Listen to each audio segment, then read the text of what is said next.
Hello everyone, welcome to Jeet experts. आज हम पढ़ेंगे एटॉमिक स्ट्रक्चर में हाइड्रोजन स्पेक्ट्रम। देखिए, हाइड्रोजन स्पेक्ट्रम पढ़ने से पहले अपने को ये पढ़ना होता है कि स्पेक्ट्रम ऑफ लाइट होता क्या है।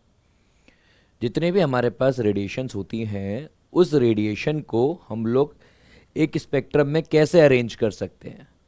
स्पेक्ट्रम क्या होता है? देखिए, स्पेक्ट्रम होता है कि आपने बहुत सारे लाइट जिनकी अलग अलग लैम्डा है, अलग अलग फ्रीक्वेंसी है, उनको either increasing order of lambda और डिक्रीजिंग ऑर्डर ऑफ लैम्डा में अरेंज कर दिया है। ठीक है, या फिर आपने उनको इंक्रीजिंग ऑर्डर ऑफ फ्रीक्वेंसी या डिक्रीजिंग ऑर्डर ऑफ फ्रीक्वेंसी में अरेंज कर दिया है। उस चीज़ को हम लोग बोलते हैं स्पेक्ट्रम। क्या बोलते हैं इस चीज़ को? हम स्पेक्ट्रम बोलते हैं। तो ज़रा यहीं से चालू करते हैं, व्हाट इज स्पेक्ट्रम। चलिए, सबसे पहले हम समझते हैं स्पेक्ट्रम क्या होता है। स्पेक्ट्रम होता है when various waves are arranged in increasing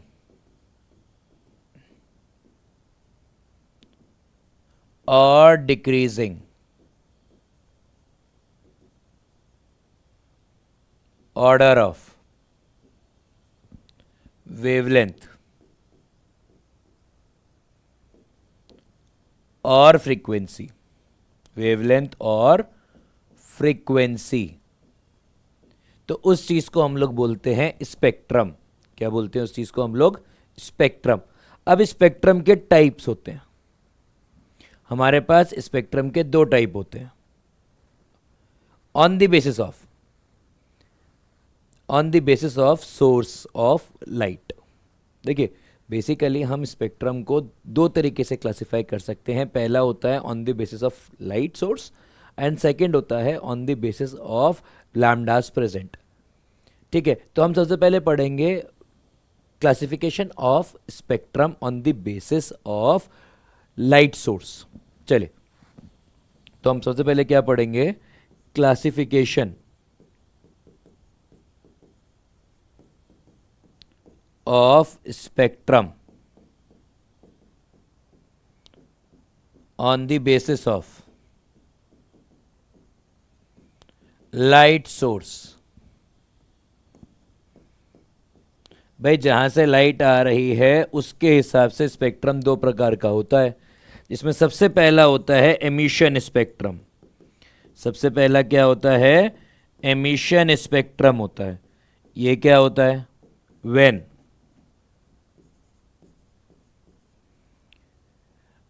a spectrum of electromagnetic radiation is prepared from EMR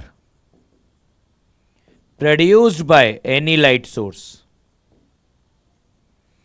by any light source। इस चीज को हम लोग बोलते हैं एमिशन स्पेक्ट्रम। और ये आपने देखा हुआ होता है, जैसे हम लोगों ने ये कहाँ देखा होता है? आपने ये देखा होता है आपने रेनबो के अंदर। देखिए, आपके पास एक सन है, ये आपका एक सन है, इसने लाइट दी और आपने यहां पर एक प्रिज्म लगा दिया। प्रिज्म का क्या काम होता है कि वो जो लाइट आई है उस लाइट को सेपरेट आउट करना।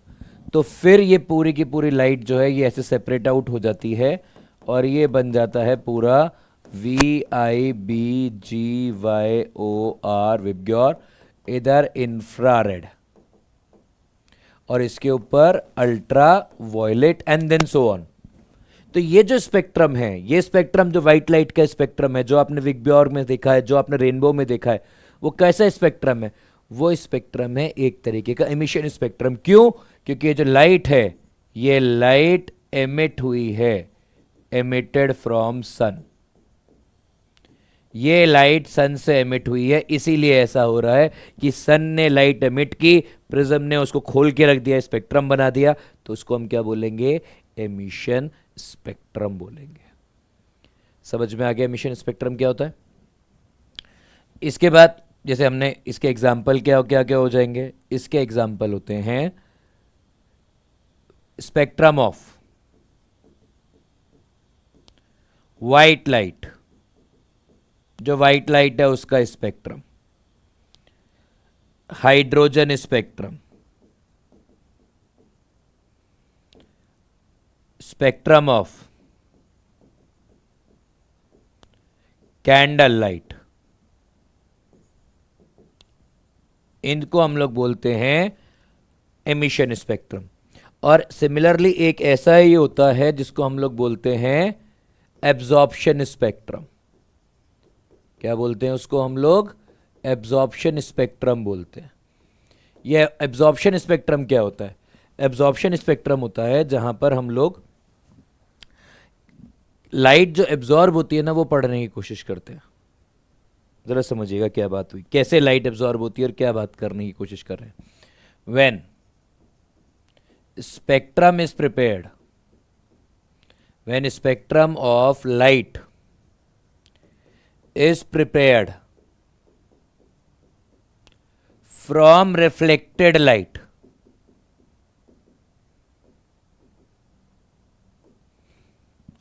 from a body। भाई आपने कहा आपने यहां पर एक बॉडी रखी है, इस बॉडी का स्पेक्ट्रम आपको पढ़ना है। आपने क्या किया, यहां पे एक लाइट सोर्स लगा दिया। ये लाइट सोर्स ने लाइट एमिट की, वो बॉडी पे गई, ये बॉडी ने कुछ वेवलेंथ एब्जॉर्ब की और ये लाइट जो हुई ये लाइट रिफ्लेक्ट हुई। और फिर आपने इसके ऊपर प्रिज्म लगा के इसको ओपन कर लिया। अब यहां पे कुछ वेवलेंथ होंगे और कुछ वेवलेंथ नहीं होंगे। तो ये जो स्पेक्ट्रम है जहां पर आपने लाइट, कौन सी लाइट? जो लाइट रिफ्लेक्ट होके आई थी, उस रिफ्लेक्शन वाली लाइट का जब आपने स्पेक्ट्रम बनाया तो आपने उसको बोल दिया एब्जॉर्प्शन स्पेक्ट्रम। क्या बोल दिया आपने उसको? एब्जॉर्प्शन स्पेक्ट्रम बोल दिया।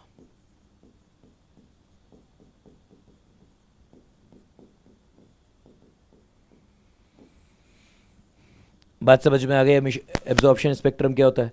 तो आपके पास दो तरीके का स्पेक्ट्रम है, एक है एमिशन स्पेक्ट्रम, एक है एब्जॉर्प्शन स्पेक्ट्रम। एमिशन स्पेक्ट्रम क्या है कि लाइट सोर्स है, सारी की सारी लाइट आई, टकराई, सारी की सारी लाइट आई, आपने उसको स्पेक्ट्रम बना के चेक कर लिया। दूसरा एब्जॉर्प्शन स्पेक्ट्रम कि आपने लाइट सोर्स लगाया, लाइट सोर्स से लाइट आई, लाइट एब्जॉर्ब हुई और लाइट एब्जॉर्ब होने के बाद में कुछ लाइट रिफ्लेक्ट हुई, जो लाइट रिफ्लेक्ट हुई आपने उसका स्पेक्ट्रम बनाया। उसको आपने क्या बोल दिया? आपने उसको बोल दिया एब्जॉर्प्शन स्पेक्ट्रम। समझ में आ गया? तो दो तरीके के स्पेक्ट्रम हुए, एक हुआ एमिशन स्पेक्ट्रम, एक हुआ एब्जॉर्प्शन स्पेक्ट्रम। यहां तक क्लियर है? आगे बढ़ते हैं। अब इसका एग्जाम्पल क्या होगा? Spectrum of non emissive bodies.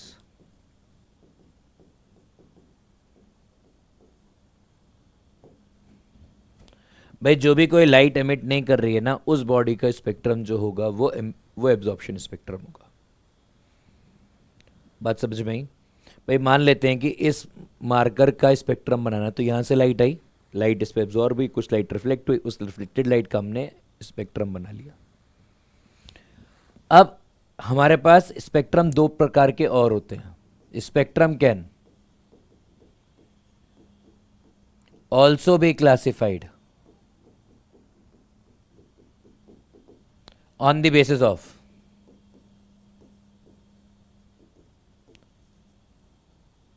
number of wavelength present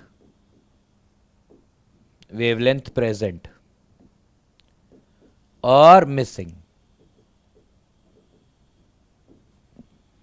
ठीक है, अभी यदि हम वेवलेंथ प्रेजेंट और वेवलेंथ मिसिंग को चेक करें तो हमारे पास स्पेक्ट्रम के प्रकार हो सकते हैं।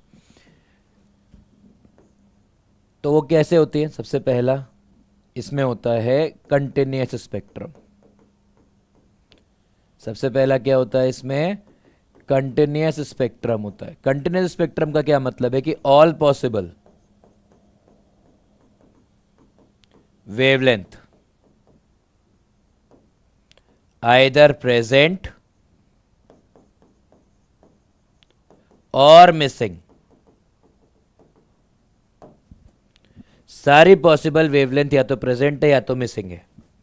जैसे आपने यहां पे सन लिया, सन ने क्या किया, व्हाइट लाइट बनाई।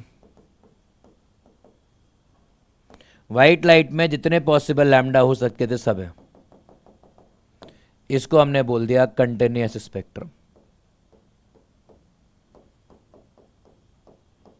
और ये एमिशन का एग्जाम्पल है। तो बेसिकली जो सन का स्पेक्ट्रम है, जो सन की लाइट का स्पेक्ट्रम है, जो व्हाइट लाइट का स्पेक्ट्रम है, जो वो एक कंटिन्यूअस एमिशन स्पेक्ट्रम है। पर यदि मैंने कहा कि मेरे पास यहां पे एक ब्लैक बॉडी है, क्या है, मेरे पास यहां पर एक ब्लैक बॉडी है, मैंने यहां पर कोई भी लाइट मारी और सारी की सारी लाइट एब्जॉर्ब हो गई, तो यदि मैं इसका एमिशन स्पेक्ट्रम बनाऊं तो क्या आएगा, all lambda, all waves absent आ जाएंगी। तो ये भी एक तरीके का कंटिन्यूस स्पेक्ट्रम होगा। क्यों? क्योंकि कोई भी वेवलेंथ बाहर निकली नहीं, आपको सब डार्क जोन दिख रहा है। तो आइदर सब कुछ ब्राइट दिखे या आपको सब कुछ डार्क दिखे, वो कंटिन्यूस स्पेक्ट्रम है। देखिए, एमिशन स्पेक्ट्रम के अंदर हम लोग पढ़ते हैं ये लाइट, और एब्जॉर्प्शन स्पेक्ट्रम में हम लोग पढ़ते हैं missing lights, missing wavelength,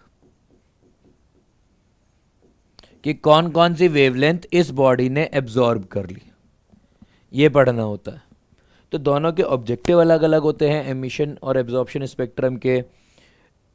continuous spectrum emission भी हो सकता है, एब्जॉर्प्शन भी हो सकता है, और वैसे ही एक तरह का स्पेक्ट्रम होता है, उसको हम लोग बोलते हैं discontinuous spectrum.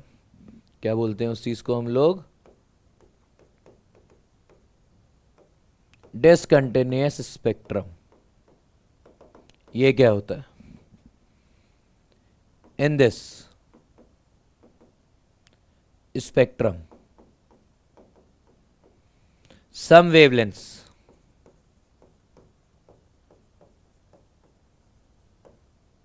are present and some are not there. So it will have some alternate light, यानी कि ब्राइट एंड डार्क जोन्स। ठीक है, जरा समझते क्या हुआ। ये कैसा होगा? ऐसा कि यहां पे ये ब्राइट जोन है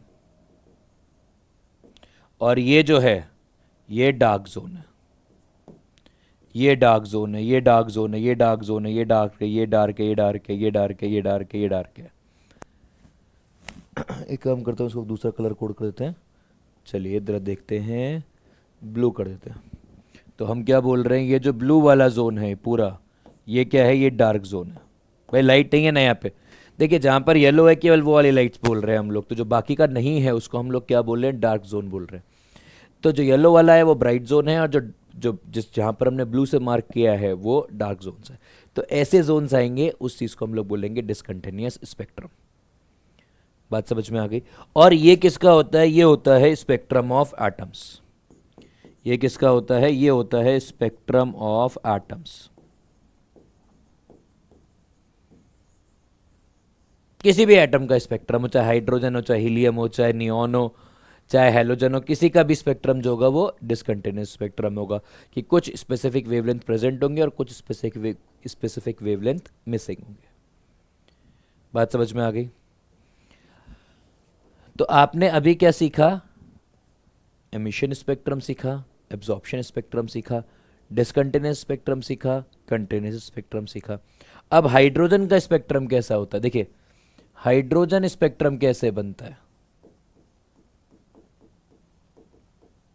हाइड्रोजन स्पेक्ट्रम बनता है, ये होता है एक तरीके का डिसकंटिन्यूअस एमिशन स्पेक्ट्रम।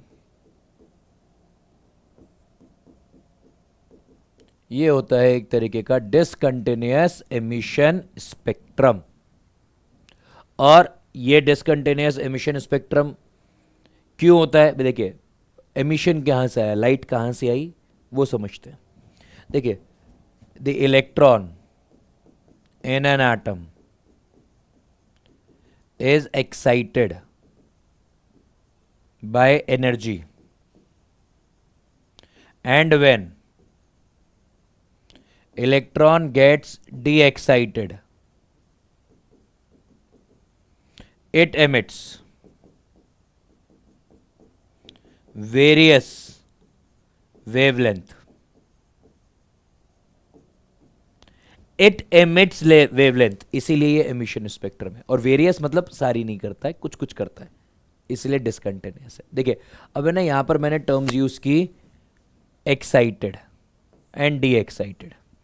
ये एक्साइटेड और डी एक्साइटेड का क्या मतलब है, जरा समझते हैं। देखिए, हमने कहा था हाइड्रोजन का जो फर्स्ट ऑर्बिट है, इलेक्ट्रॉन यही होगा भाई, एक ही इलेक्ट्रॉन होता है तो हाइड्रोजन के फर्स्ट ऑर्बिट में ही होगा। इसको हम लोग बोलते हैं ग्राउंड स्टेट। क्या बोलते हैं इसको? ग्राउंड स्टेट बोलते हैं। जो सेकेंड ऑर्बिट है इसको हम लोग बोलते हैं फर्स्ट एक्साइटेड स्टेट। क्या बोलते हैं इस चीज को हम लोग? फर्स्ट एक्साइटेड स्टेट बोलते हैं। जो थर्ड ऑर्बिट है इसको हम लोग क्या बोलते हैं? सेकेंड एक्साइटेड स्टेट बोलते हैं। जो फोर्थ ऑर्बिट है इसको हम लोग क्या बोलते हैं? थर्ड एक्साइटेड स्टेट बोलते हैं। अब इलेक्ट्रॉन यदि नीचे से ऊपर गया, मतलब लोअर ऑर्बिट से हायर ऑर्बिट में गया, तो इस चीज को हम लोग बोलते हैं एक्साइटेशन। और ऊपर से नीचे गया तो इस चीज को हम लोग बोलते हैं डी एक्साइटेशन। क्या बोलते हैं? D excitation. बात समझ में आई? तो फिर से, स्पेक्ट्रम कितने प्रकार के हैं? स्पेक्ट्रम दो प्रकार के हैं on the basis of light source. Spectrum दो प्रकार के हैं on the basis of wavelength present. कौन कौन से हैं? एक तरफ है एमिशन एंड एब्जॉर्प्शन, एक तरफ है कंटिन्यूअस एंड डिसकंटिन्यूअस। और हाइड्रोजन स्पेक्ट्रम कैसा है? डिसकंटिन्यूअस एमिशन स्पेक्ट्रम है, कि लाइट एमिट हुई है and some of the light, some of the wavelengths are present and some are missing. Am I clear on this? तो ये था बिल्कुल फाउंडेशन जो हमको हाइड्रोजन स्पेक्ट्रम समझने के लिए चाहिए। अब हम बात करते हैं कि वेवलेंथ एमिट कितनी होगी, कौन कौन सी एमिट होगी और उनके नाम क्या क्या होंगे। तो सबसे पहले एक काम करते हैं ना, हम लोग वेवलेंथ कौन कौन सी एमिट होगी ना ये निकालते हैं, और फिर हम उसको है ना अलग अलग सीरीज का नाम दे देंगे। तो पहले ना हम थोड़ा सा मैथ्स सीखते हैं। चलिए, हमने कहा हमारे पास है, अरे ये टोटल एनर्जी का रिलेशन है हमारे पास एक, तो वेरी गुड, ये ज़रूरी था हमारे लिए, पर ये यूज़ करेंगे 2 मिनट के बाद।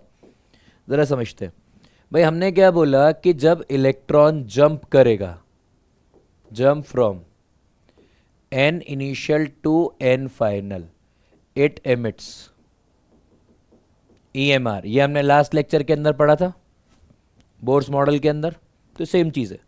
और ये क्या कहा था कि भाई डेल्टा E ये किसके बराबर हो जाएगी? ये बराबर हो जाएगी E final minus E initial के। तो एक ये चीज ये भी हो गई कि भाई इतनी एनर्जी एमिट होगी। अब डेल्टा E कितना है? डेल्टा E होगा hc बाय लैम्डा, और ये टोटल एनर्जी कितनी हो जाएगी? Minus k square E raise to power 4 2 into pi square mass of electron divided by h square into Z square by n final square minus, अब यहां पर क्या होगा? ये सेम चीज ही बस आ जाएगी वापस से, ये क्लोन हो गया, ये आ जाएगी वापस से। बस अब यहां पे थोड़ा बहुत चेंज जाएगा, क्या हो जाएगा यहां पे एन इनिशियल स्क्वायर आ जाएगा। बात समझ में आई? तो बस इतना सा अंतर हुआ कि भाई यहाँ पे फाइनल आ गया, यहाँ पे इनिशियल आ गया। अब यदि इस चीज़ को हम लोग सॉल्व कर ले, तो ये ज़रा मेरे को टोटल एनर्जी की रिक्वायरमेंट नहीं है, इसको हटा देते हैं। तो हमारे पास क्या आ गया? H c by lambda equals to minus sign बाहर k square e raise to power 4 into 2 into pi square mass of electron by h square into, और ये यहाँ पे और यहाँ पे जेड स्क्वायर भी बाहर आ गया, 1/n final minus 1/n initial का स्क्वायर। अब माइनस साइन है, इसका मतलब क्या हुआ? इसका मतलब है एनर्जी रिलीज हुई है। इसका सिर्फ ये मतलब है कि एनर्जी रिलीज हुई है, तो हम लोग लिख देंगे h c by lambda equals to ये पूरा का पूरा फंक्शन, तो ये हो जाएगा 2k square e raise to power 4 pi square mass of electron by h square z square 1/n final square minus 1/n initial square. अब यदि मैं इसको 1/लैम्डा की टर्म्स में कर लूँ तो एच सी नीचे आ जाएगा, तो एच सी नीचे आते ही क्या हो जाएगा? 2k square e raise to power 4 pi square mass of electron by c h cube into Z square 1/n final square minus 1/n initial square. और ये जो टर्म है इस चीज को हम लोग एक नया कांस्टेंट लिख देते हैं आर एच। तो हमने क्या किया, एक नया कांस्टेंट डिफाइन किया जिसको हमने लिखा आर एच, और इसको हम लोग लिख रहे हैं रिडबर्ग्स कांस्टेंट, और इसकी वैल्यू होती है 109677 सेंटीमीटर इनवर्स या 10967700 मीटर इनवर्स। तो ये हो जाएगा 1/लैम्डा equals to R H Z square 1/n final square minus 1/n initial square. ये लैम्डा आ जाएगा। अब सॉरी, ये 1/लैम्डा आ जाएगा। ये 1/लैम्डा को हम लोग क्या लिखते हैं? इस चीज को हम लोग लिखते हैं वेव नंबर। क्या लिखते हैं इस चीज को हम लोग? इसको हम लोग लिखते हैं वेव नंबर, और इसको इंडिकेट करते हैं ऐसे। तो ये हो गया mu bar equals to R H Z square 1/n final square minus 1/n initial square. और है ना, यहाँ पर हम लोग एक और चीज सीखते हैं कि 1/RH जो होता है ना, इसकी वैल्यू होती है अप्रॉक्सीमेटली 911.7 एंगस्ट्रॉम, या फिर हम लोग इसको 912 एंगस्ट्रॉम यूज कर लेंगे।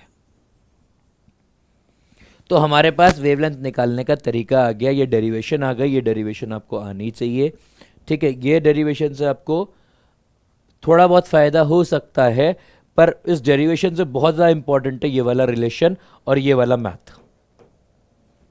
यदि आपको इतना आता है तो आपका जेई नीट का क्वेश्चन हो जाएगा, ठीक है। जेई नीट का क्वेश्चन कब फंसता है? जब आपको ये भी नहीं आता हो। अब हम लोग है ना अलग अलग लैम्डा निकाल सकते हैं, पर अलग अलग लैम्डा निकालने के लिए पहले अपने को सीखना होगा सीरीज इन हाइड्रोजन स्पेक्ट्रम। हमें क्या सीखना होगा? हमें सीखना होगा सीरीज इन हाइड्रोजन स्पेक्ट्रम, ये सीखना होगा। और इसमें हमारे पास क्या होती हैं? ये सीरीज कैसे डिफाइन होती हैं? These are defined on the basis of final orbit and de excitation. And de excitation. यदि मान लेते हैं एन फाइनल 1 है तो हम इसको बोलेंगे लाइमन सीरीज। यदि एन फाइनल 1 है इसको बोलेंगे लाइमन सीरीज। इससे क्या मतलब हुआ कि एन इनिशियल जो है वो एक नहीं हो सकता है, वो 2 3 4 ऐसा होगा, क्योंकि इलेक्ट्रॉन ऊपर से नीचे आ रहा है। तो हम लोग क्या बोलेंगे कि इस केस के अंदर एन इनिशियल कितना हो जाएगा? 2 3 4 से लेकर इन्फिनिटी तक, कहीं से भी आ सकता है, हमको क्या मालूम। यदि एन फाइनल इक्वल्स टू 2 है तो हम इसको बोलेंगे बामर सीरीज। क्या बोलेंगे इसको? बामर सीरीज बोलेंगे। और इस वाले केस में एन इनिशियल कितना आ जाएगा? 3 4 5 6 and so on till infinity.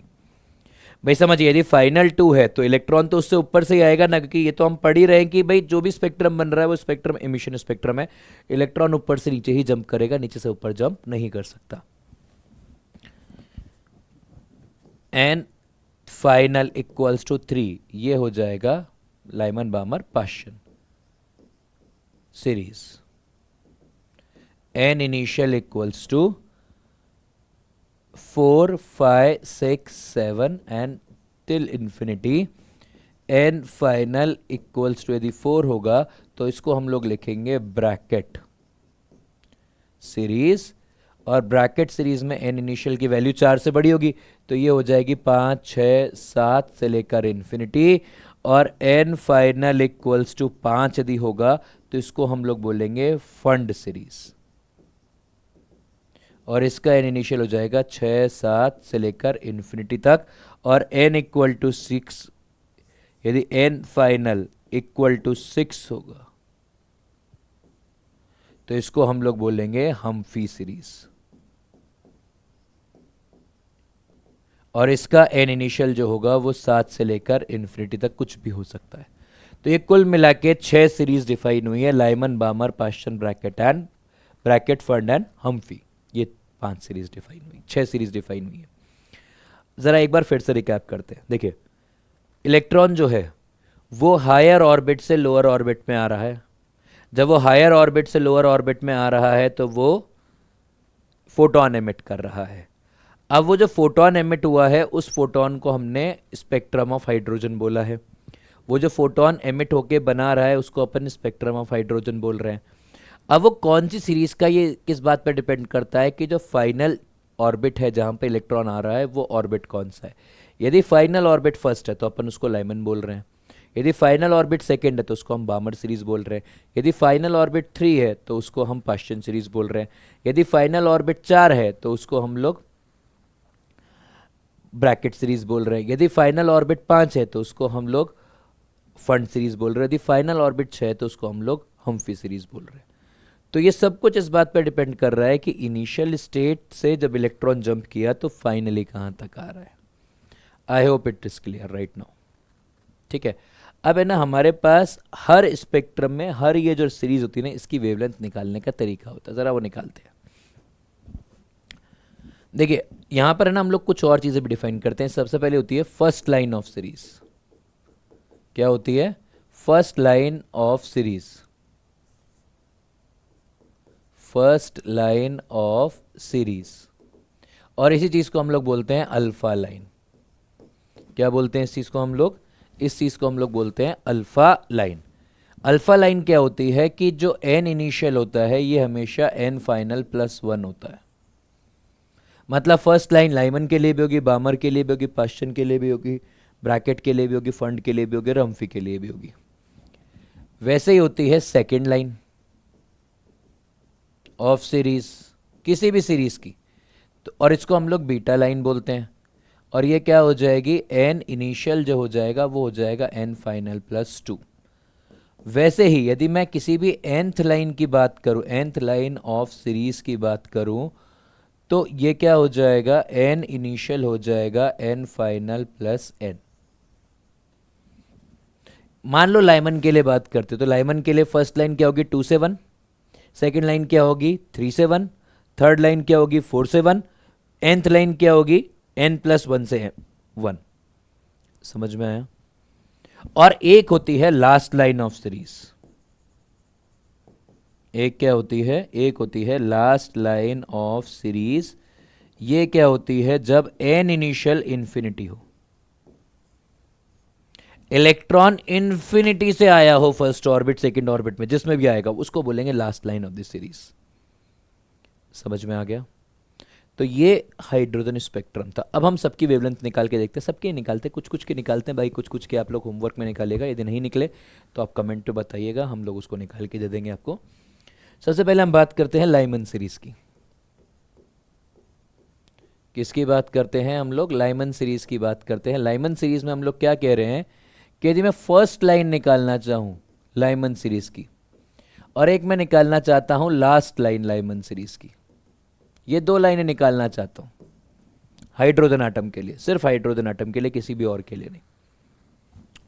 तो हमने क्या बोला? फर्स्ट लाइन का मतलब क्या होगा कि n इनिशियल 2 है और n फाइनल 1 है लाइमन सीरीज के लिए, और लास्ट लाइन के लिए क्या होगा? n इनिशियल इनफाइनाइट है और n फाइनल 1 है। आई होप आपको ये चीज़ फर्स्ट लाइन लास्ट लाइन समझ में आ गई है। और फर्स्ट लाइन को ही हमने अल्फा लाइन बोला है। तो हमने क्या बोल दिया कि भाई ये 2 से 1 पर आया है, तो लैम्डा कितना हो जाएगा। फर्स्ट लाइन के लिए बात करते हैं वापस से, फर्स्ट लाइन के लिए बात करते हैं। तो हमने क्या कहा, 1 by lambda equals to R H Z square 1 by 1 square minus 1 by 2 square. तो 1 by lambda will be equals to R H. अब z का वैल्यू हाइड्रोजन के लिए बात कर रहे हैं तो 1 ही होगा, तो 1 स्क्वायर, और ये हो जाएगा 1 बाय 1 माइनस 1 बाय 4।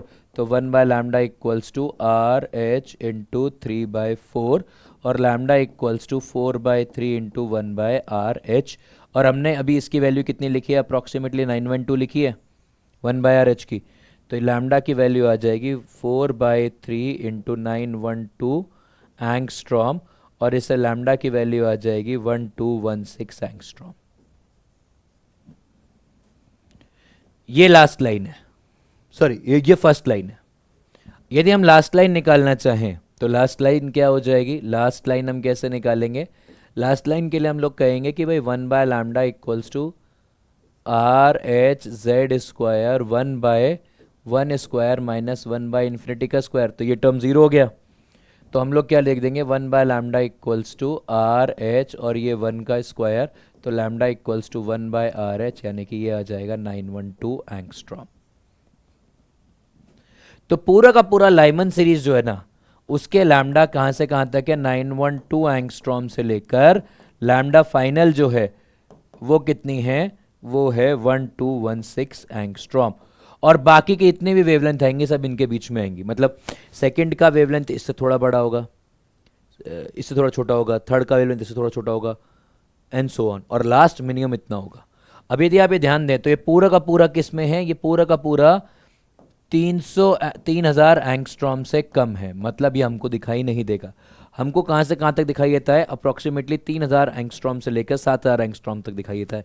तो ये हम बोल सकते हैं पूरा का पूरा जो है ये यूवी रीजन के अंदर है, हमको नहीं दिखता, not visible to us normally. बात समझ में आ गई। ये था लाइमन सीरीज। अब हम बात करते हैं बामर सीरीज की। बामर सीरीज, अब बामर सीरीज के लिए भी हम लोग फर्स्ट लाइन निकाल लेते हैं। तो फर्स्ट लाइन कितनी आ जाएगी, हम बोलेंगे कि ये एन इनिशियल जो होगा, सॉरी एन फाइनल जो होगा वो तो 2 होगा, और एन इनिशियल कितना हो जाएगा 3। और वैसे ही यदि मैं लास्ट लाइन निकालना चाहूँ तो लास्ट लाइन कितना आ जाएगा, n final equals to 2 and n initial equals to infinity. चलिए करके देखिए, यदि करेंगे तो क्या आ जाएगा। तो हम निकालेंगे 1 बाय लैम्डा, अभी हम लोग फर्स्ट लाइन के लिए कैलकुलेट कर रहे हैं हाइड्रोजन आटम के लिए। तो ये हो जाएगा R H Z square 1 by 2 square minus 1 by 3 square. तो ये हो जाएगा R H 1 by lambda equals to R H 1 by 4 minus 1 by 9। तो ये आ जाएगा 1 by lambda equals to R H into 5 by 36। तो lambda equals to 36 by 5 into R H, जिसकी वैल्यू आती है 6566 एंगस्ट्रॉम अप्रॉक्सीमेटली। कितनी आती है, 6566 एंगस्ट्रॉम। Are we clear. यदि मैं लास्ट लाइन निकालना चाहूं, फर्स्ट लाइन तो आ गई, यदि मैं लास्ट लाइन निकालना चाहूं तो लास्ट लाइन कितनी आ जाएगी, जब हमने कहा कि 1 by lambda equals to R H Z square 1 by 2 square minus 1 by infinity square, ये टर्म जीरो हो जाएगी। तो 1 by lambda equals to R H, Z का वैल्यू 1 है तो ये हो जाएगा 1 बाय 4। तो लैम्डा आ जाएगा 4 by R H which is equals to 4 into 912 angstrom which is 3648 angstrom. तो देखिए यदि लैम्डा फर्स्ट की बात करें तो ये कितनी आ गई, ये आ गई 6566 एंगस्ट्रॉम आ गई। और लैम्डा लास्ट की बात करें तो ये कितनी आ गई, 3648 एंगस्ट्रॉम आ गई। और ये दोनों ही हमको दिखेंगी, ये विजिबल लाइट में होंगी, ये दोनों हमको दिखेंगी। बात समझ में आ गई। तो अब यहां पर एक और क्वेश्चन बनता है कि Balmer series is the only series in hydrogen spectrum which is visible to us.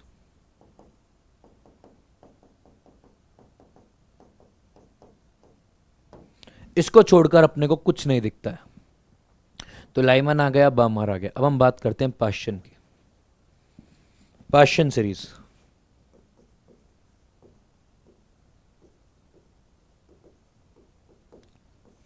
N final कितना है? 3 है।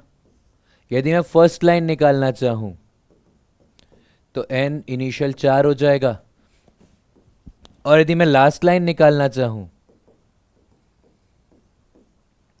तो हम क्या बोलेंगे कि जो एन इनिशियल है ये इन्फिनिटी हो जाएगा। तो चलिए निकालते हैं। तो हमने क्या बोला, 1/λ equals to R H Z square. ये फॉर्मूला हमने डिराइव किया है पीछे, ध्यान रखना। तो 1/λ equals to R H Z square, और 1/λ equals to R H Z square, ये हो जाएगा 1/3 स्क्वायर माइनस 1/4 स्क्वायर। तो 1/λ equals to R H into Z square 1/9 minus 1/16, क्योंकि 4 का स्क्वायर 16 हो जाएगा। तो 1/λ equals to R H into Z square, और ये हो जाएगा 7/144। तो आपके पास लैम्डा की वैल्यू हो जाएगी 144/7 इंटू 1/RH, और ये हो जाएगा 144/7 इंटू 912 एंगस्ट्रॉम। और अभी यदि आप देखोगे ना तो ये वाली वैल्यू 7000 एंगस्ट्रॉम से बड़ी आएगी। तो ये हमको नहीं दिखाई देगी। ये किस में आ जाएगी? ये आ जाएगी इंफ्रारेड रीजन के अंदर। ये किस में आ जाएगी? ये वाली वैल्यू आ जाएगी इंफ्रारेड रीजन के अंदर। बात समझ में आई? तो अभी हमने क्या किया, तीसरे सीरीज की फर्स्ट लाइन निकाली। अब तीसरे सीरीज की लास्ट लाइन निकालते हैं। तो हम क्या करेंगे लास्ट लाइन निकालने के लिए? थोड़ी सी मेहनत करेंगे। 1/λ equals to R H, Z square की वैल्यू 1 रख ले रहे हैं, तो 1/3 स्क्वायर माइनस 1/∞ स्क्वायर, ये कैंसिल आउट हो गया। तो 1/λ इक्वल्स टू 9/RH, एंड 1/λ मतलब 1/λ इक्वल्स टू RH/9। तो lambda equals to 9/RH, which is equals to 9 into 912 angstrom. बात समझ में आई? और ये वाली वैल्यू कितनी आएगी? ये वाली वैल्यू आ जाएगी मोर देन 8000 एंगस्ट्रॉम। तो समझिए ये शॉर्टेस्ट वेवलेंथ है, ये लैम्डा स्मॉलेस्ट है। देखिए जो लास्ट लाइन होती है ना वो स्मॉलेस्ट लैम्डा होता है। ये 8000 एंगस्ट्रॉम से बड़ा है। तो जो हम पहले बात कर रहे थे कि ये पूरी की पूरी लाइन जो है वो इंफ्रारेड रीजन में आती है, वो ऐसे प्रूव हो जाती है। क्योंकि सबसे छोटी ही 8000 है, या 8000 से बड़ी है, 8200 कुछ आएगी, तो बाकी सब तो उससे बड़ी आएंगी ना, तो हमको दिखनी नहीं है। और वैसे ही आप पाश्चन के बाद ब्रैकेट के लिए कर सकते हैं। ब्रैकेट के लिए क्या हो जाएगा? फर्स्ट लाइन यदि निकालेंगे तो फर्स्ट लाइन कहां से कहां तक आ जाएगी? ये आ जाएगी 5 से 4 के लिए, मतलब ये हो जाएगा एन इनिशियल, ये हो जाएगा एन फाइनल। और लास्ट लाइन निकालेंगे तो कहां से कहां तक हो जाएगी? इन्फिनिटी से लेकर 4 के लिए, ये हो जाएगा एन इनिशियल, ये हो जाएगा एन फाइनल। वैसे ब्रैकेट के बाद फंड के लिए हम निकालेंगे तो भी निकाल सकते हैं। फंड के लिए निकालेंगे तो क्या हो जाएगा? यदि फर्स्ट लाइन निकाल रहे होंगे तो ये हो जाएगा 6 से 5, ये हो जाएगा एन इनिशियल, ये हो जाएगा एन फाइनल। और यदि लास्ट लाइन निकाल रहे होंगे तो ये कितना हो जाएगा? इन्फिनिटी से 5, ये हो जाएगा एन इनिशियल से, ये होगा एन फाइनल। तो ये हो जाएगा ब्रैकेट के बाद फंड। और फंड के बाद यदि आप हम्फी निकालेंगे, HUMPHREY, तो ये कितना हो जाएगा? फर्स्ट लाइन यदि आप हम्फी की निकालेंगे तो ये कितनी हो जाएगी? ये हो जाएगी 7 से 6। और यदि लास्ट लाइन निकालेंगे तो ये हो जाएगा इन्फिनिटी से 6। ये वाली जो कंडीशन है ये इनिशियल, एन इनिशियल है, और ये वाली जो कंडीशन है ये एन फाइनल है। और आप ये सब कुछ निकालेंगे, इन सब की वेवलेंथ ऐसी आएगी जो इंफ्रारेड और फार इंफ्रारेड के अंदर होगी, तो हमको नहीं दिखाई देगी। तो हमें सिर्फ बामर दिखता है, बाकी हमें कुछ नहीं दिखता है। बाकी सब हम लोग इक्विपमेंट्स की तरफ से पता लगाते हैं, इक्विपमेंट में देख के पता लगाते हैं, वो ऑब्जर्व करते हैं, हमको बताते हैं, और फिर हम कंक्लूजन ड्रॉ कर देते हैं। ठीक है, तो आप प्लीज़ ये सारे वैल्यूज़ निकालिएगा, थोड़ा सा प्रैक्टिस करिएगा, आज के इतने भी हमने कुछ डिराइव किया है वो सॉल्व करिएगा, स्पेक्ट्रम वापस से पढ़िएगा। इसके ऊपर बहुत क्वेश्चन आते हैं जेई में, नीट के अंदर, जो हमारे को आने चाहिए। ठीक है, तो प्लीज़ ये लेक्चर आप ध्यान से देखिए, इसके नोट्स जो हैं वो हम डिस्क्रिप्शन में डालेंगे, तो वो नोट्स बनाइए, and then we'll meet again in next lecture, जहाँ पर हम लोग बोर मॉडल के ऊपर और हाइड्रोजन स्पेक्ट्रम के ऊपर क्वेश्चंस लेंगे।